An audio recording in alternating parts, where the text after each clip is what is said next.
But there's a follow-up. Why is Satan alive and well on planet Earth when he's already been defeated by God? And with us today is L.A. Marzulli, who has pursued this subject for years. He's written books. He has produced DVDs, and you're still doing that even right up to the present moment. And we're going to talk about a title, a recurring title, your work on the trail of the Nephilim. And the Nephilim are the fallen ones. They are found in Genesis as disobedient angels who came down to try to corrupt man. And how did that happen? Why were they allowed to do it? And then they were defeated. And others came, and then those were defeated, and others came. And we are still wrestling, not against flesh and blood, but against principalities and powers. In other words, the whole dark side is poised against man. And the question is, why does God allow that? And what is he doing? Well, I think you have gone a long way to clarifying what exactly is happening, because you've been on the trail of the Nephilim. Mm-hmm. Well, our mission statement is to expose the deception of the prince of the power of the air, i.e. Satan, and to herald the return of the King, Jesus. We think that, I believe, and I know you do too, that we're in the window of time, with all the prophetic literature, Israel back in the homeland, and the punch list is right there. Wars and rumors of wars, earthquakes, famines, pestilence, everything is firing on all 8 cylinders. So we're in that window of time where many of us long to see the return of the King. And that's why we're exposing what the enemy has done in the past, but also we're heralding the return of the King. We are heralding the return of the King in strange circumstances. There's a lot of evil around. And you and I were talking before we came on today about Moses appearing before Pharaoh, and about the contest with the serpents. And let's review that just a little bit and use that as a stepping stone to start what we're going to talk about today. I think it's great because, we all read it. We've all seen Cecil B. DeMille's film, Moses and the 10 Commandments and the whole deal. And most of us, when we watch that, I don't think a lot of people realize what's going on here. There's a chapter in the book on Countermove that talks about a full-blown occult paradigm, which is an operation, which is working. When Moses and Aaron show up in Pharaoh's court, they throw their staff down, and it becomes a serpent. Well, the magicians do the same thing. No one bats an eyelash. Now, again, Moses' staff, Moses that turns into a serpent, swallows the other ones up. But no one's running out of the room going, oh my gosh, did you see that? This is normal. This is absolutely normal. And what I mean by that is the church looks at this and we fail to understand, in my opinion, really what's going on here. There's a full-blown occult paradigm in operation, which is the law of the land. And guess who's behind that? The fallen one. And the fallen ones are seen all the way through the Bible. They are fallen, but they still have some strength. And they are very, very crafty. Satan himself, who was the anointed covering cherub before he rebelled, super intelligent being, and those who followed him, the angels that fell, were super intelligent beings, and we read about those in Jewish history, the book of Enoch. We read about them in the Bible. We read about them everywhere. They're going about their business. We read about them in the New Testament, where they are principalities and powers, rulers of the darkness of this world. And you and I both believe that occasionally they are visible as materializing visions in the sky. I think they travel in what we call UFOs. They are busily going about their business globally, day and night, 24/7, and have been since the days of Moses. And the beautiful thing about this is that you and I are safe in Christ, but the battle is still going on, and I believe that idea is very often dropped. We don't really live as though we're in a pitched battle. I think much of a church has a truncated view of the supernatural. It's almost an anti-supernatural view. Yeah. And yet the Bible, if we were to take the supernatural out of the Bible, what's left? You've got some genealogies, you've got some battle reports, and that's basically it. So we read about the virgin birth and floating axes, talking donkeys, water that's changed into wine, men that walk on water, the dead are raised. I mean, these are all supernatural acts by a loving, benevolent God who creates this book for us, which I call the guidebook to the supernatural, because that's what it is. It's the Bible, but it's a guidebook to the supernatural. And when we read it, its pages and the prophetic literature that's there, which talks with great specificity things that will happen. Like just think of the gathering of Israel back into its ancient homeland. You know, who would have thought? Nobody ever would have imagined that. And yet, here they are. Prophecy fulfilled. And I have my Bible open to Isaiah here, Isaiah 26. And there's something here, L.A., in the 14th verse of that chapter. It says, "They are dead, they shall not live. They are deceased, they shall not rise. Therefore hast thou visited and destroyed them and made all their memory to perish." Well, who would be this mysterious they? And it's revealed if you read this in the Hebrew. They are dead is the word Rephaim. Right. That's a word for giants. And there were giants in the earth in those days. And they come, they propagate, they have wars with God's chosen people, and then they disappear. And there are several waves of this kind of happening. And what's fascinating to me is that when you turn to the end of this chapter in Isaiah, you come to verse 19, "Thy dead men shall live together with my dead body shall they arise, awake and sing, you that dwell in the dust." And so this entire story in chapter 26 is woven together, and it's usually referred to as the kingdom song of Israel. In other words, Israel is going to defeat these Nephilim, or Rephaim as they're called here. Rephaim are just the second generation of the giants who came in the Old Testament days. But what's beautiful about this is that to those who have eyes to see and ears to hear, the battle is revealed. What's going on just behind the scenes. And I would say in Israel today, the same battle is going on. The spirits of Satan's henchmen still alive and well, still battling all over anywhere that God's will is designated to be done, they're going to be collecting at that point and resisting it. So you, in your travels and researches, developing these On the Trail of the Nephilim DVDs, are bringing that backstory out where people can actually see it. Now, you have been met with a little resistance from time to time, right? Oh, absolutely. Not only from Christian circles, but academia. The academics don't like the result, let's say, on number 6 in the series, DNA, the final result. Let me just, people, we were castigated by the archaeologists in Peru, basically threw us under the bus. They didn't like what we had discovered there. And what we discovered was that these elongated skulls that are found pretty much everywhere on the planet, but specifically the ones we tested were in Peru, the DNA came back and showed the haplogroup, which comes from the maternal side of the family, the mother's side of the family, that they came from the Middle East and Europe. Oh, it's got to be contamination. Not so fast, citizen. No, it doesn't.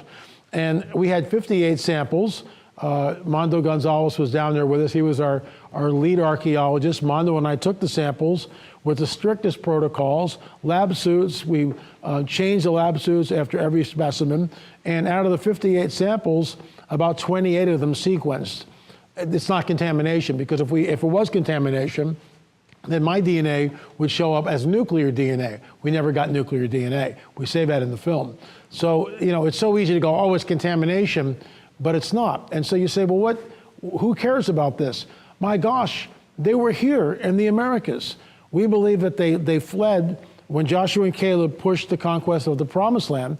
They fled and came over here. And now we've got scientific proof, DNA, that shows a Middle Eastern haplogroup or an Eastern European haplogroup, which rewrites history, and people don't like to hear that either, Yeah. but it does rewrite history. And it's a corrupted genome we're talking about here. Sure. Yeah, a humanoid, if you will. And it points to the validity of the biblical narrative. That's why we do it. It points back at this just isn't mythos. This is real. When Joshua and Caleb came in and those Nephilim tribes were scattered all Right. through the promised land, they went up. And after Jericho, that was it. After Jericho, I believe that's when the diaspora of Nephilim tribes began. And then we find vestiges all throughout the Mediterranean, into Europe, and into the Americas. But Isaiah talks about this, and he says that these Nephilim, or Rephaim, the ones who are, and by the way, that's interesting. The fallen ones are called the Nephilim. They're the original encroachers of planet Earth. The secondary group are called Rephaim, which comes from a Hebrew word, Rapha, which means illness or a weakening, which means that they were not as strong as the first group. And they came in, attempted to take over the Holy Land. And Isaiah, I just love this, they are dead. They shall not live. And the word dead is Rephaim. They are the dead ones who are trying to come back to life. And now, I would like for you to tell everybody why this story is important to the modern Christian. Why is it important that we know this? We are inundated with, let's say, Darwinism. The planet believes in Darwinism. Most people believe in Darwinism. They believe that we're evolved from primitive life forms, and poof, here we are. There is no God. There is no prophecy. Jesus was a nice guy, but just a bunch of mythos.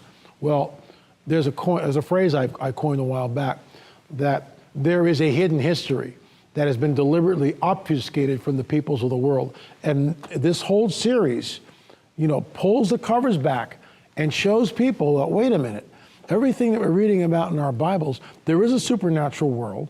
When the Bible talks about the Nephilim, the Rephaim, the Zanzumim, the Emims, all these different tribes, they did exist, they were here, and the vestiges of them are everywhere. They are here in the Americas. When we went to America Stonehenge, and we've talked about this before, it was absolutely unbelievable.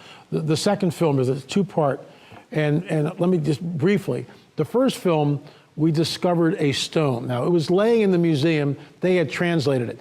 But they don't have that biblical narrative. When I say they, it's the Stone family. They don't have that biblical narrative like you and I do. So this stone was translated by the late Dr. Barry Fell. It lay in the museum, all right? And it was written in Iberian Punic. I can't read Iberian Punic, but Dr. Barry Fell could. And when he saw it, he said, I think that looks like Iberian Punic. I think I can translate that. And so we did. And so Kelsey Stone is one of the curators there, and Kelsey's leading me around the museum, showing me different artifacts, and he picks up the stone, and I go, well, what does that one say? And he says, to Baal of the Canaanites in dedication. And I left this in the film. You hear this long pause, and I go, what did you just say? And he kind of giggles. He goes, oh yeah, this is a dedication stone to Baal of the Canaanites. Now, that stone was uncovered in one of the collapsed chambers at America Stonehenge in Salem, New Hampshire. Okay, it lay in the museum for 11 years. It's not a hoax.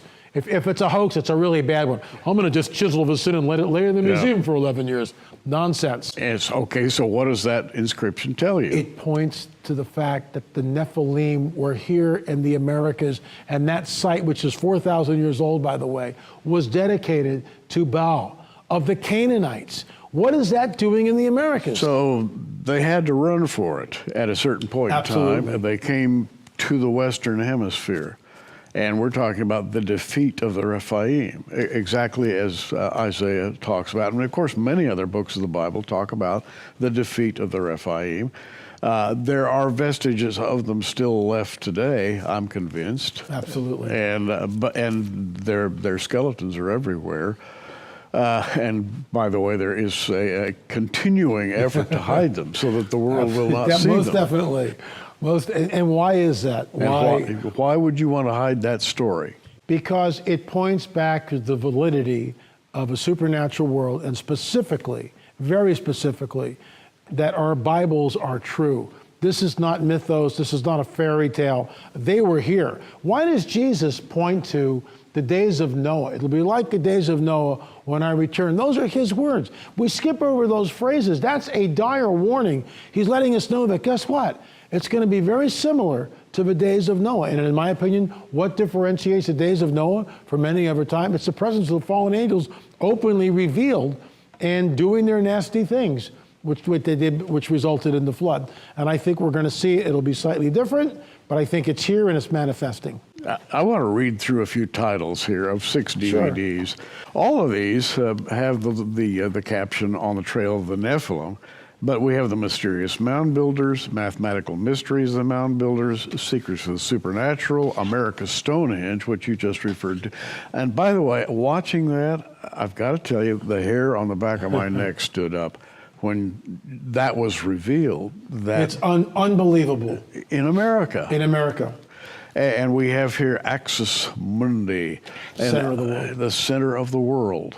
And what do you mean by the center of the world? Well, that would take a while, and you might want to do that, but we discovered that someone went to the trouble to trace out points on the globe, and at specific points they built memorials, if you will, or worship centers, which line up to the standing stones at America's Stonehenge. So you've got the center of the henge and all these standing stones around it.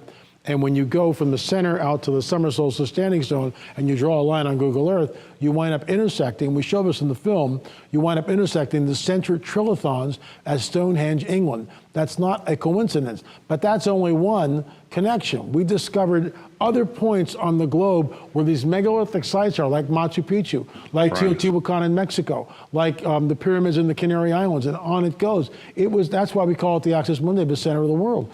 It was absolutely mind-boggling. Absolutely mind-boggling, and I can tell you, as someone who has read the Old Testament, assiduously looking up geographical references of all sorts, and oftentimes being disappointed. Then when I watched, particularly the Canaanite stone that you just referred to, everything pops together, and suddenly when you go back to the Old Testament and start to read, it's a different Old Testament. You realize now, for example, when the Israelites met the giants, and we have the famous discussion about, shall we go in and defeat the giants? And they all decided, well, we're like grasshoppers in their sight. We're like grasshoppers. And you tend to read across that story as a side story, but when you begin to link it with what you're doing, suddenly it has a new meaning. It has new meaning, and the fact, this is what blows my mind, Gary. We've been all over Europe, Israel, South America, and all over the Americas, and it's global. And this is why there's a hidden history, and we reveal it in the series. There is a hidden history which has been deliberately concealed, covered over. I mean, nothing you see here, keep moving type of thing from the peoples of the world. And it points back to the validity of the supernatural world that we read about in our Bibles. Because the one who has led them down through the millennia is still leading them today. Absolutely. Satan still has a degree of power, and he has his principalities, powers, rulers of darkness in high places, heavenly places, that still function. And it's not a function strictly against the church of the living God. It is a function that has historical roots. He's trying to regain what he lost. Mm-hmm. And what did he lose? Well, that's the story that's hidden in the trail of the Nephilim. He lost a lot. Going all the way back to Abraham, Isaac, and Jacob, they were battling these entities. Yeah. The battle still goes on in our culture today, except it's behind the scenes. And you've gotten in a little trouble. Let me take a minute and let's talk about the those strange things that one sees flying in the air. It is my belief that angels and demons are in a constant state of battle in our world today, and very often they pop into view.